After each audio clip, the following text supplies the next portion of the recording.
ఏమమ్మో, ఇంతకీ మిమ్మల్ని పనిలో పెట్టుకున్న వాళ్ళు ఏం పని చేస్తారు అని అయితే మనల్ని ఒక పెద్ద ఆయన అయితే మనకి అడిగారు. వాళ్ళు ఏం చేస్తారంటే ఒక 6 నెలలు అయితే స్కూల్లో పాఠాలు చెప్పడానికి వెళ్తారు.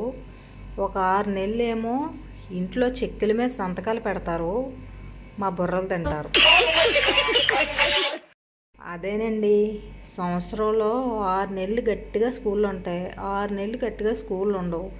అలాంటప్పుడు స్కూల్కి వెళ్ళి పిల్లలు పాఠాలు చెప్తారు. లేనప్పుడు ఇంట్లో పడుకొని హాయిగా పొద్దునండి సాయంత్రం వరకు పడుకొని రాత్రులు లేచి పని మనుషులు బుర్రలు తింటారు. ఇదేనండి వీళ్ళ డ్యూటీ.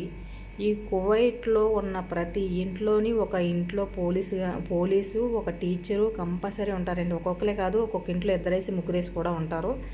ఇదే వీళ్ళ డ్యూటీ. అయితే ఆడవాళ్ళకైతే టీచర్ జాబు, మగవాళ్ళకైతే పోలీస్ జాబు.